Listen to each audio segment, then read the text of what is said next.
ನಮ್ಮೆಲ್ರಿಗೂ ಯಾವಾಗಲೂ ಯಾವ ಥರ ಇಷ್ಟ ಅಂದರೆ ನಾವೆಲ್ಲರೂ ಖುಷಿಯಾಗಿರ್ಬೇಕು ಯಾವಾಗಲೂ. ಅದು ಯಾವತ್ತೂ ಮಿಸ್ ಆಗಬಾರ್ದು. ಮತ್ತು ನಾವು ಯಾವಾಗಲೂ ಕಷ್ಟಪಡಬಾರ್ದು. ಆರಾಮವಾಗಿರಬೇಕು ಅಂತ ಇಷ್ಟ ಅಲ್ವಾ? ಅದು ಕರೆಕ್ಟೇ ಒಂದು ರೀತಿ. ಏನಂದರೆ ಕಷ್ಟ ಪಡಬಾರ್ದು ನಿಜ. ಕಷ್ಟಕ್ಕೂ ಶ್ರಮಕ್ಕೂ ಮೊದಲು ನಾವು ಡಿಫ್ರೆನ್ಸ್ ತಿಳ್ಕೋಬೇಕು. ಏನಂದರೆ ಈ ಶ್ರಮ ಪಟ್ರೇ ಅಲ್ವಾ ನಮಗೇನಾದರೂ ಸಿಗೋಕ್ಕೆ ಸಾಧ್ಯ ಇರೋದು. ಈಗ ನಾನು ರ್ಯಾಂಕ್ ಹೋಲ್ಡರ್ ಆಗಬೇಕು, ಫಸ್ಟ್ ರ್ಯಾಂಕ್ ಬರಬೇಕು, ಅದು ಬರಬೇಕು, ತುಂಬ ಚೆನ್ನಾಗಿ ಓದಬೇಕು ಅಂದರೆ ಏನು ಮಾಡಬೇಕು? ಈ ರ್ಯಾಂಕ್ ಸರ್ಟಿಫಿಕೇಟ್ ತೊಗೋಬೇಕಂದ್ರೆ ನಾವು ಮೊದಲು ಓದಬೇಕು. ಅದು ಶ್ರಮ. ಓಕೆ, ಕಾಲೇಜ್ಗೆ ಹೋಗ್ತೀನಿ, ಸ್ಕೂಲ್ಗೆ ಹೋಗ್ತೀನಿ, ನಾನು ಓದಲ್ಲ, ನಾನು ಆರಾಮವಾಗಿರಬೇಕು ಅಂತ ತಿಳ್ಕೊಂಡು ಓದಿದೆ. ಅವಾಗೆಲ್ಲ ಟೈಮ್ ಪಾಸ್ ಮಾಡಿಬಿಟ್ಟು ಎಲ್ಲೇ ನೀವು ಡಿಗ್ರಿ ಕಂಪ್ಲೀಟ್ ಆಗಿರಲ್ಲ, ಆದರೆ ಡಿಗ್ರಿ ಓದಿ ಮುಗಿದಿರುತ್ತೆ, ಕಾಲೇಜ್ ಮುಗಿದಿರುತ್ತೆ. ಕರೆಕ್ಟ್ ಅಲ್ವಾ? ಆಗ ನಿಮ್ಮ ಕಷ್ಟ ಶುರುವಾಗತ್ತೆ. ಈಗೇನಾದರೂ ಶ್ರಮ ಪಟ್ಟಿದ್ರೆ ನೀವು ಓದಿ ಎಲ್ಲ ಚೆನ್ನಾಗಿ ತಿಳ್ಕೊಂಡು ಪಾಸಾಗಿ ರ್ಯಾಂಕ್ ಹೋಲ್ಡರ್ ಆಗಿ ಅಥವಾ ಪರ್ಸೆಂಟೇಜ್ ಜಾಸ್ತಿ ತಗೊಂಡಿದ್ರೆ ಕೆಲಸ ಸಿಗೋದು ಸುಲಭ ಆಗತ್ತೆ ಅಲ್ವಾ? ಈ ಶ್ರಮ ಪಡೆದಿರೋದ್ರಿಂದ ಪಡೋದು ಕಷ್ಟ. ಮತ್ತು ಕೆಲಸದ ಹತ್ರ ಹೋಗ್ತೀರಾ, ಇಲ್ಲಿ ಹೇಗೋ ಒಂದು ಮುಗಿಸ್ಕೊಂಡು ಬಿಟ್ಟಿರ್ತೀವಿ, ಹೇಗೋ ಪಾಸ್ ಆಗಿಬಿಟ್ಟಿರ್ತೀವಿ ಅಂದ್ಕೊಳ್ಳಿ. ಆದರೆ ಕೆಲಸದ ಹತ್ರ ಹೋಗಿ ಕರೆಕ್ಟಾಗಿ ಕೆಲಸ ಮಾಡೋಕ್ಕೆ ಬರಲ್ಲ. ನಾವಿಲ್ಲಿ ನಾಲೆಡ್ಜ್ ಕರೆಕ್ಟಾಗಿರಲ್ವಲ್ಲ, ತಿಳ್ಕೊಂಡಿರಲ್ಲ, ಹೇಗೋ ಒಂದು ಪಾಸ್ ಆಗಿಬಿಟ್ಟಿದ್ರೆ ಅಲ್ಲಿ ಕೆಲಸ ಮಾಡೋಕ್ಕೆ ಕಷ್ಟ ಆಗುತ್ತಲ್ವಾ? ಅದು ಕಷ್ಟ. ನಮ್ಗೆ ಯಾವಾಗಲೂ ಶ್ರಮ ಪಡೋದನ್ನೇ ಕಷ್ಟ ಅಂದ್ಕೊಂಡ್ಬಿಟ್ಟಿದ್ದೀವಿ. ಮಕ್ಳಿಗೆ ಏನು ಮಾಡ್ತೀವಿ ಅಂದರೆ ತುಂಬ ಕಂಫರ್ಟ್ ಝೋನ್ ಕೊಡೋದು. ಕೆಲವ್ರು ಹೇಳ್ತಾರೆ, ಇಲ್ಲ ಮೇಡಮ್, ನಾನು ಪಟ್ಟಿದ್ದ ಕಷ್ಟ ನನ್ನ ಮಕ್ಕಳು ಪಡಬಾರ್ದು, ಅದಕ್ಕೆ ಅವ್ರು ಏನು ಕೇಳಿದ್ರು ಕೊಡಿಸ್ಬಿಡ್ತೀನಿ, ನನ್ನ ಅಪ್ಪ ಅಮ್ಮ ನಾನು ಏನು ಕೇಳಿದ್ರು ಕೊಡಿಸ್ತಿರ್ಲಿಲ್ಲ. ಒಂದು ಅರ್ಥ ಮಾಡ್ಕೊಳ್ಳಿ, ನಿಮ್ಮ ಅಪ್ಪ ಅಮ್ಮ ಅವತ್ತು ನೀವೇನು ಕೇಳಿದ್ದನ್ನು ಕೊಡಿಸ್ತಿದ್ದಕ್ಕೆ ಅಲ್ವಾ ನಿಮಗೆ ಛಲ ಬಂದಿದ್ದು, ಶ್ರಮ ಪಟ್ಟಿದ್ದು. ಕಷ್ಟ ಎಲ್ಲಿ ಪಟ್ರಿ ನೀವು? ಸಿಗಲಿಲ್ಲ ಅಷ್ಟೇ. ಅದು ಸಿಗದಿದ್ದರಿಂದ ಆಗಿರೋದು ಒಳ್ಳೆಯದೇ ಅಲ್ವಾ?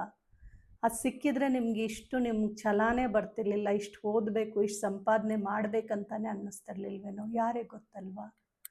ಸೊ ಈ ಮಕ್ಳಿಗೆ ಮ್ಯಾನಿಫೆಸ್ಟ್ ಹೆಂಗೆ ಮಾಡ್ತಾರಂದರೆ, ನಾನು ಪಟ್ಟಿದ್ದ ಕಷ್ಟ ಮಕ್ಕಳು ಪಡಬಾರ್ದು. ಸರಿ, ಬೇರೆ ಕಷ್ಟ ಕೊಡ್ತಾ ಇದ್ದೀರಲ್ಲ, ನೀವು ಪಟ್ಟಿದ್ದ ಕಷ್ಟ ಏನು? ನೀವು ಕೇಳಿದ ತಕ್ಷಣ ಏನೋ ತಂದು ಕೊಡಲಿಲ್ಲ ಅಷ್ಟೇ ತಾನೇ.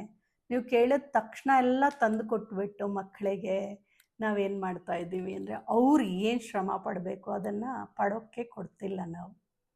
ಅವ್ರಿಗನ್ನಿಸ್ತಿದೆ ಎಲ್ಲ ನಾವು ಕೇಳಿದ ತಕ್ಷಣ ಫಿಂಗರ್ ಟಿಪ್ಪಲ್ಲಿ ಸಿಗ್ತಿದೆ, ಸೊ ನಮಗೇನು ಬೇಕಿನ್ನು, ಯಾಕೆ ಓದಬೇಕು ಅಂತ ಅವ್ರಿಗೆ ಅನಿಸೋದು ನಿಜ ಅಲ್ವಾ? ಸೊ ಅವರು ಓದಲ್ಲ, ಮುಂದಕ್ಕೆ ಪಡ್ತಾರಲ್ಲ ಆ ಕಷ್ಟ. ನೀವು ಪಟ್ಟಿದ ಕಷ್ಟ ಪಡಲಿಲ್ಲ, ಅವರು ಬೇರೆ ಕಷ್ಟ ಪಡ್ತಿದ್ದಾರಲ್ವ. ನಾಲೆಡ್ಜ್ ಇರಲ್ಲ ಅಂದರೆ ಎಲ್ಲೂ ಸರ್ವೈವ್ ಆಗೋದು ಕಷ್ಟ ಅಲ್ವಾ?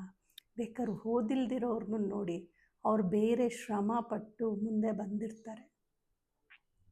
ಮಕ್ಕಳಿಗೆ ನಾವು ಕಲಿಸ್ಬೇಕಾಗಿರೋದು ಹೇಗೆ ಸಿಚುಯೇಷನ್ನ ಹ್ಯಾಂಡ್ಲ್ ಮಾಡಬೇಕಂತ. ಸಿಚುಯೇಷನ್ ಬರ್ದಂಗೇನಿರಲ್ಲ, ಮಕ್ಕಳಿಗೂ ಮುಂದೆ ಬರುತ್ತಲ್ಲ ಆ ಥರ ಸಿಚುಯೇಷನ್ಸು. ಎಲ್ಲನೂ ಎಲ್ಲಿ ನೀಟಾಗುತ್ತೆ ನಮಗೆ? ಯಾವತ್ತೂ ಕರೆಕ್ಟಾಗಲ್ಲ. ಈ ಗೇಮಲ್ಲೇ ತೊಗೊಳ್ಳಿ, ಲೆವೆಲಪ್ ಆಗ್ತಾ ಹೋಗಬೇಕು. ಓದೋದ್ರಲ್ಲಿ ತೊಗೊಳ್ಳಿ, ಫಸ್ಟ್ ಸ್ಟ್ಯಾಂಡರ್ಡಿಂದ ಸೆಕೆಂಡ್, ಥರ್ಡ್, ಫೋರ್ತ್, ಈ ಥರ ಸ್ಟೆಪ್ ಬೈ ಸ್ಟೆಪ್ಪೇ ಹೋಗಬೇಕು. ಅದೂ ಬೇಡ, ಮೆಟ್ಲತ್ತುತ್ತೀವ ತೊಗೊಳ್ಳಿ, ಒನ್ ಬೈ ಹತ್ತಿದ್ರೆ ಅಲ್ವಾ ನಾವು ಹೋಗೋದು. ಅದನ್ನೇನು ಮಕ್ಳಿಗೆ ಕಷ್ಟ ಅಂತ ಹೇಳ್ಕೊಟ್ಬಿಟ್ರೆ ಹೇಗಾಗತ್ತಲ್ವ? ಮಕ್ಕಳು ಶ್ರಮ ಪಟ್ಟರೆ ಕಷ್ಟ ಪಡೋಕ್ಕೆ ಚಾನ್ಸೇ ಇಲ್ಲ, ಕಷ್ಟಕ್ಕೆ ಸಿಲ್ಕಲ್ಲ ಅವರು. ಸೊ ನಾವು ಆಲೋಚನೆ ಮಾಡಬೇಕಾಗಿರೋದು, ಈಗ ಮಕ್ಕಳಿಗೆ ಕಷ್ಟ ಪಡೋದನ್ನು ತಪ್ಪಿಸ್ತಿದ್ದೀವ ಅಥವಾ ಶ್ರಮ ಪಡೋದನ್ನು ತಪ್ಪಿಸ್ತಿದ್ದೀವ? ಇದ್ರ ಬಗ್ಗೆ ಹೇಗೆ ನಾವು ಆಲೋಚನೆ ಮಾಡೋದು? ಆಯ್ತು, ಇದೆಲ್ಲ ಗೊತ್ತಾಯಿತು, ಹೇಗೆ ನಮ್ಗೆ ಗೊತ್ತಾಗೋದು, ಹೇಗೆ ಮಕ್ಳಿಗೆ ಕಲಿಸೋದು ಅಂದರೆ, ಒಂದು ಸಣ್ಣ ಎಕ್ಸಾಂಪಲ್ ಕೊಡ್ತೀನಿ. ಒಂದು LKG ಮಗುಗೆ, LKG ಮಗು ಈಗ ಅದಕ್ಕೂ ಮುಂಚೆನೇ ಪ್ರೀ ನರ್ಸರಿ ಮಕ್ಕಳಿಗೆ name of the vegetables, fruits ಇದೆಲ್ಲ ಕೊಡ್ತಿರ್ತಾರಲ್ವ, ಕರೆಕ್ಟ್ ಅಲ್ವಾ? ನಾವು ಸಾವಿರಾರು ಸರ್ತಿ ಮಗುಗೆ name of the vegetables, carrot, beans, brinjal, ಈ ಥರ ಬದನೆಕಾಯಿ, ಹುರುಳಿಕಾಯಿ ಅಂತ ಹೇಳ್ಕೊಡೋ ಬದಲು 4 ಸರ್ತಿ ನೀವು ಕಂದ ಹೋಗು, ಫ್ರಿಡ್ಜ್ನಲ್ಲಿ ಏನೇನಿದೆ ವೆಜಿಟೇಬಲ್ಸು ಸ್ವಲ್ಪ ತಂದು ಕೊಡ್ತೀಯ ಅಂದರೆ ಏನಾಗುತ್ತೆ, ಮಗುಗೆ ಕಷ್ಟ ಆಗುತ್ತೆ. ಒಂದು ಪ್ರೊವೈಡ್ ಮಾಡಿ, ಅಲ್ಲಿ ಒಂದು ಬುಟ್ಟಿ ಕೊಡಿ.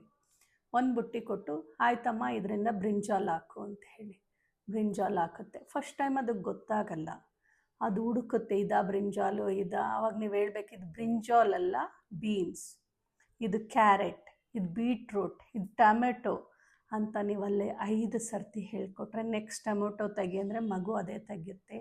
ಸ್ಕೂಲ್ನಲ್ಲಿ ಹೋಗಿ 5 ವೆಜಿಟೇಬಲ್ಸ್ ನೇಮ್ ಹೇಳು ಅಂದರೆ 10 ವೆಜಿಟೇಬಲ್ಸ್ ನೇಮ್ ಹೇಳಿರುತ್ತೆ. ಆದರೆ ನಮ್ಗೆ ಯಾರಿಗೂ ಆ ಪೇಷನ್ಸ್ ಇಲ್ಲ ಹೇಳ್ಕೊಡೋಕ್ಕೆ. ಏನಂತೀವಿ ಅಂದರೆ ಅಯ್ಯೋ ಆ ಮಗುಗೆ ಹೇಳಿ ತರಿಸ್ಕೊಳ್ಳೋ ಬದಲು ನಾವೇ ಹೋಗಿ 2 ನಿಮಿಷದಲ್ಲಿ 2 ಸೆಕೆಂಡ್ ಕೆಲಸ ಅದು ಅಂತೀವಿ. ಇವತ್ತು ನಾವು 20 ನಿಮಿಷ ಮಗುಗೆ ಏನಾದರೂ ಸ್ಪೆಂಡ್ ಮಾಡಿದ್ದೀವಿ ಅಂದರೆ ಅದು ಆ ಮಗುಗೆ 20 ವರ್ಷ ಹೆಲ್ಪ್ ಆಗುತ್ತೆ. ಅದನ್ನು ಯಾರೂ ಆಲೋಚನೆ ಮಾಡಲ್ಲ. ಇನ್ನೂ ನೋಡಿದ್ದೀನಿ ಕೆಲವ್ರು ಅಂತಾರೆ, ಏನು ಆ ಮಗುಗೆ ಇಷ್ಟು ಹಿಂಸೆ ಕೊಡ್ತಾರೆ, ಈ ಥರ ಹೇಳ್ಕೊಟ್ಟವ್ರನ್ನ ಅಮ್ಮಂದಿರನ್ನ ನೋಡಿಬಿಟ್ರೆ, ಏನು ಆ ಮಗುಗೆ ಇವಳಿಗೋಗಿ ವೆಜಿಟೇಬಲ್ ತೊಗೊಳಕ್ಕಾಗಲ್ವಾ, ಆ ಮಗುಗೆ ಅಷ್ಟು ಕಾಟ ಕೊಡ್ತಾಳೆ ಅಂತಾರೆ. ಸೊ ಇದು ಬಗ್ಗೆ ಒಂದು ಸರ್ತಿ ಗಮನ ಕೊಡಿ, ಒಂದಿನ ಸೆಲ್ಫಿ ತಗೊಂಡು ನೋಡಿ. Thank you all.